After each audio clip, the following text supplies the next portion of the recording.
नमस्कार दोस्तों, स्वागत है आपका स्टडी फॉर सिविल सर्विसेज में। वीडियो को पूरा देखिए। कोई भी आपका फीडबैक है, कोई सजेशन है, तुरंत वीडियो में कमेंट करके जरूर बताइए। अच्छा लगे तो वीडियो लाइक जरूर कर लीजिए और ऐसे वीडियो लगातार फ्री में पाने के लिए चैनल को तुरंत सब्सक्राइब कर लीजिए और बेल आइकन को जरूर टैप कर लीजिए ताकि आगे भी सारे वीडियो आपको मिलते रहे। यूट्यूब में फॉलो करते हैं तो प्लीज ये वाला फ्री टेलीग्राम चैनल जरूर ज्वाइन कर लीजिएगा। सारे नोटिफिकेशन, सारे अपडेट यहीं पे आते हैं, ध्यान रखिएगा। स्टडी फॉर सिविल सर्विसेज का कोई भी पेड ग्रुप अगर आपको ज्वाइन करना है तो सिर्फ 856480560660897523864455 यही नंबर है हमारे, सिर्फ जहां पे कॉल या व्हाट्सएप कर सकते हैं।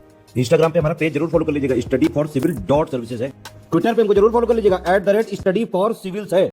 हाई कोर्ट का एक ग्रुप सी का पेपर हम लोग देखेंगे। जीके, हिंदी और इंग्लिश की पूरी आंसर की यहाँ पर देखेंगे हम लोग। अलग से आपको सोल्यूशन मिल जाएगा बाकी सब्जेक्ट्स का भी। सबसे पहले यहाँ पर पूछा गया है कि स्वामित्व जो स्कीम है वो कब आई थी। स्वामित्व स्कीम के बारे में मैंने आपको बताया था, पंचायती राज दिवस 24 अप्रैल को ये आई थी 2021 में। हमारा आंसर हो जाएगा यहाँ पर 4। आगे यहाँ पे पूछा गया है कि जमीन के नीचे की ओर गतिमान भूजल के साथ अधोमुखी प्रदूषक क्या कहलाते हैं। इनको लीचेट्स बोलते हैं, ठीक है, क्या बोलते हैं, लीचेट्स। इसके बाद व्यस्तम समुद्री मार्ग जो बिग ट्रंक रूट के नाम से जाना जाता है वो है उत्तरी अटलांटिक महासागर, ऑप्शन नंबर 3। देन इसके बाद है कि बुद्ध की शिक्षाएं कथाओं से पुनर्जीवित की गई जो मुख्यतः कहाँ पाई जाती हैं। तो Buddha's teaching have been reconstructed from the stories mainly found from Sutta Pitaka, option number 4 Sutta Pitaka इसका सही आंसर है। इसके बाद हमको बताना है कि चंद्रगुप्त द्वितीय की बेटी का नाम क्या था। इनका नाम था प्रभावती गुप्त, ठीक है, ऑप्शन नंबर 2 प्रभावती गुप्ता। ये रीजनिंग और मैथ्स का सोल्यूशन अलग से मिल जाएगा। जीन्स जो है ये डिस्टिंक्ट पीसेस होते हैं किसके, या सेगमेंट होते हैं डीएनए के, ठीक है, डीएनए के, ऑप्शन नंबर 4। अब इसके बाद यहाँ पर जो है साइंस से सवाल पूछा है। नेचुरल सिलेक्शन, स्पीशिएशन, विलोपन और को एवोल्यूशन, इन सब का मतलब क्या होता है। को एवोल्यूशन का मतलब होता है अन्य जीवों के क्रम विकास को प्रभावित जो करता है। प्राकृतिक चयन यानी नेचुरल सिलेक्शन का मतलब होता है अगली पीढ़ी को जीन अंतरण, ठीक है। अविलोपन का मतलब आपको पता है कि प्रजातियों का क्षरण। तो इस तरीके से हमारा उत्तर क्या बनेगा इसमें, ऑप्शन नंबर 4 बनेगा, ऑप्शन नंबर 4। इकोलॉजी किसका अध्ययन होता है। इकोलॉजी आप जानते हैं कि जीव एक दूसरे के साथ और अपने फिजिकल इन्वायरमेंट में यानी कि निर्जीव परिस्थितियों में जो अंतःक्रिया करता है उसको हम लोग बोलते हैं। ऑप्शन नंबर 3 यहाँ पे सही। जिन लोगों ने केवल जो है फर्स्ट को चूज किया उनका इनकरेक्ट हो जाएगा। अगला है कि किसी राष्ट्र की वृत्तिक संरचना का आशय क्या होता है। तो व्यवसाय के आधार पर जो डिस्ट्रीब्यूशन होता है पॉपुलेशन का उसको वृत्तिक संरचना बोलते हैं, ऑप्शन नंबर 4, यानी कौन क्या काम करता है।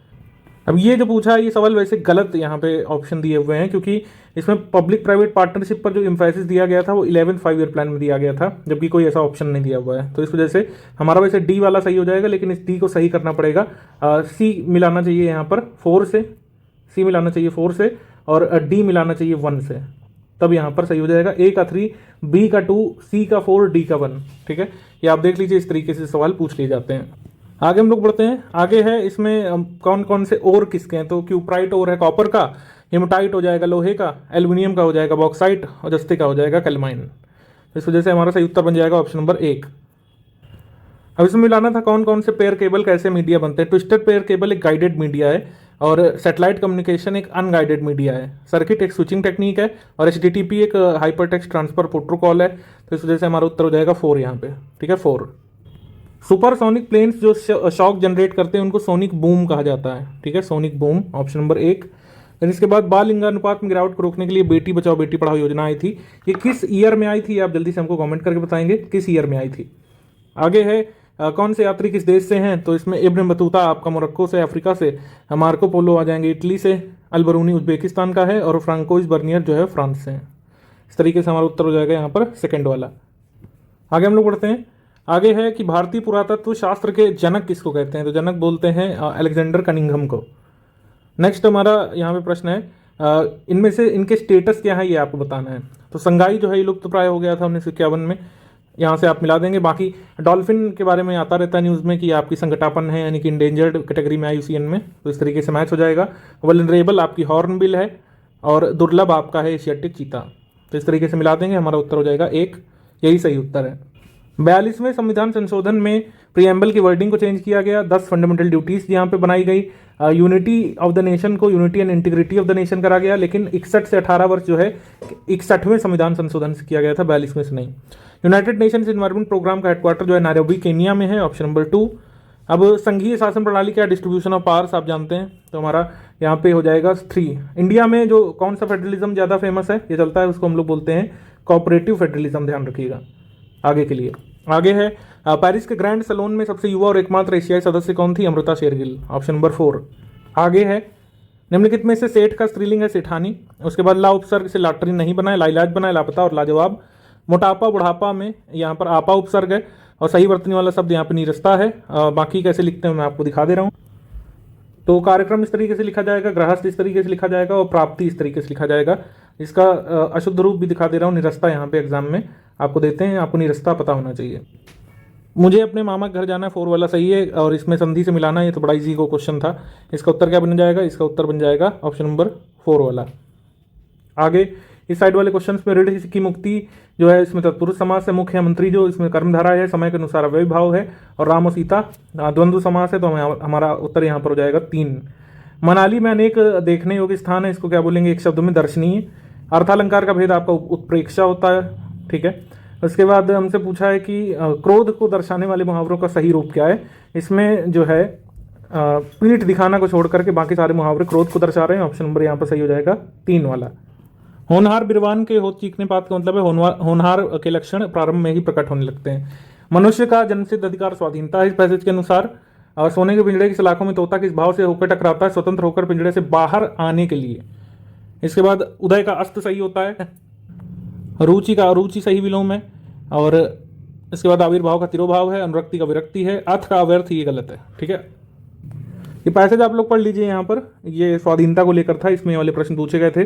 प्राणी की प्रवृत्तियां तब कुंठित हो जाती हैं जब वे पराधीन होता है। पराधीन व्यक्ति की विशेषता है कि उसका कोई व्यक्तित्व नहीं रह जाता है। ऑप्शन नंबर 3 वाला यहाँ पर सही है, जो कि पैसेज में दिया हुआ है, ठीक है। यहाँ पे साफ साफ दिया हुआ है। पराधीन व्यक्ति का भाव व्यक्ति की कौन सी शक्तियों का अपहरण कर लेता है? सोचने समझने की। आगे हम लोग पढ़ते हैं। आगे है जिज्ञासु का आशय क्या होता है? जिसमें जानने की इच्छा हो, परोक्ष मतलब जो आंखों के सामने ना हो, निशाचर यानी रात में घूमने वाला, और परोक्ष और जिसमें अशक्ति यानी कि जिसमें शक्ति ना हो, ठीक। हमारा उत्तर यहाँ पर हो जाएगा 1। इसके बाद बाहर कौन आया में आपका प्रश्नवाचक सर्वनाम है, वह अपने आप चले जाएंगे, इसमें निजवाचक सर्वनाम है। यह ले आओ में निश्चयवाचक है और मैं कल चला जाऊंगा इसमें पुरुषवाचक सर्वनाम है। यहाँ पर उत्तर हमारा हो जाएगा 4th वाला। जिसने लाल कमीज पहनी है वह मेरा पड़ोसी, इसको सरल वाक्य में बनाना है। सामने के मकान में रहने वाली सुशीला अत्यंत मेधावी छात्रा, इसमें पदबंध बताना है। पदबंध यहाँ पर आपका संज्ञा पदबंध बन रहा है क्योंकि यहाँ पर आखिरी जो शब्द आ रहा है वो है सुशीला, यानी कि व्यक्तिवाचक संज्ञा। 44 वाले का उत्तर यहाँ पर 3 वाला होगा, लाल कमीज वाला मेरा पड़ोसी है। देन इसके बाद हमसे नानाजी फल खरीद कर लाए हैं, इसमें रेखांकित में से कौन सी क्रिया? पूर्वकालिक क्रिया है, खरीद कर। भविष्य काल के भेदों का उचित विकल्प है सामान्य भविष्य काल और संभाव्य भविष्य काल। थोड़ा दूध हमारे लिए भी लेते हैं ना, इसमें जो है कौन सा विशेषण है? इसमें है अनिश्चित परिमाणवाचक विशेषण। 4 रेखांकित शब्द के कारक के भेद के उचित विकल्प को चुनना है। मैंने राधा को पुस्तक दी, इसमें कर्म कारक है, संप्रदान नहीं बन रहा है किसी भी इसमें किसी भी तरीके से।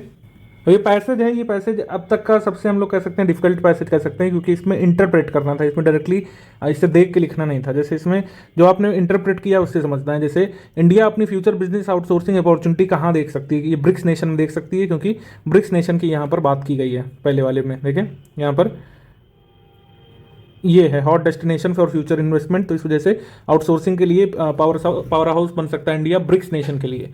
रॉयल सोसाइटी की रिपोर्ट में दिखाया है कि मेंटेन करना होगा इन्वेस्टमेंट इंडिया को अपने साइंटिफिक फाउंडेशन पर, यानी रिसर्च पर पैसा खर्च करना होगा, ये दिया हुआ है। तो हमारा आंसर हो जाएगा 4। To build a strong pipeline in scientific research India needs to do more in investing strongly in education. India अपनी जीडीपी का कितने प्रतिशत हिस्सा आर&डी में खर्चा करता है? ये जीएस के हिसाब से नहीं बताना, ये आपको बताना था जो पैसेज में दिया है उसके हिसाब से। तो इसमें हमारा सही उत्तर बन जाएगा 0.25। इंडिया ने अपने एक्सपेंडिचर को एजुकेशन में बढ़ाया है जीडीपी के हिसाब से, 2011-12 में 4% तक इसको ले गए हैं। यहाँ पर पैसेज में ही दिया हुआ है, यहाँ पर आप देख सकते हैं साफ साफ दिया हुआ है, education as a percent of GDP to 4% during the year 2011-12। अभी पैसेज है, इसको आप पढ़ लीजिएगा, मैं इसके उत्तर बता दे रहा हूँ। एग्रीकल्चर के बारे में है, एग्रीकल्चर इंडिया का डोमिनेंट सेक्टर है। इसके बाद इंपॉर्टेंस किसकी है? यहाँ पर इंपॉर्टेंस है इंस्टीट्यूशनल सोर्स की, फाइनेंस की इंपॉर्टेंस है। इसके बाद आगे उत्तर हो जाएगा आपका वेरिंग प्रॉफिटेबल पॉजिटिवली, ठीक है। इसके बाद करेक्ट वाला चुनना है, करेक्ट वाला यहाँ पर हम चुन लेंगे और जो इनकरेक्ट वाले हैं उसको फाइंड आउट कर लेंगे। जैसे यहाँ पर क्रूक दिया हुआ है, यहाँ पे हो जाएगा क्रूक्ड, क्रूक्ड होता तो सही हो जाता। यहाँ पर टॉप्स दिया हुआ है, जबकि यहाँ पर होना चाहिए टॉप। उसके बाद work is to the work is too much, यहाँ पर टू की जगह टू होना चाहिए। When the education minister entered the class, some of the pupils quaked with joy, तो यहाँ पर 1 वाला सही होगा। इसके बाद द गवर्नमेंट इज प्लानिंग, तो यहाँ पर गवर्नमेंट के बाद इज लगना चाहिए, प्लानिंग में बी वाले पार्ट में एरर है, इज नहीं लगा इस वजह से। इसके बाद दे वर स्विफ्टर देन ईगल्स, दे वर स्ट्रॉन्गर देन लॉयंस। यहाँ पर स्ट्रॉन्ग दिया हुआ इसलिए गलत है, स्ट्रॉन्गर होगा यहाँ पे, ठीक है। क्या हो जाएगा? स्ट्रॉन्गर। इंडोलेंस का मतलब हो जाता है आलस यानी कि स्लॉथ, ऑप्शन नंबर 2। देन इसके बाद सिनिस्टर का मतलब हो जाता है इविल और इसका विलोम हो जाएगा ऑस्पिशियस। इंग्रेडिएंट इस तरीके से लिखते हैं, इंग्रेडिएंट ऑप्शन नंबर बी जैसे यहाँ पे दिया हुआ है।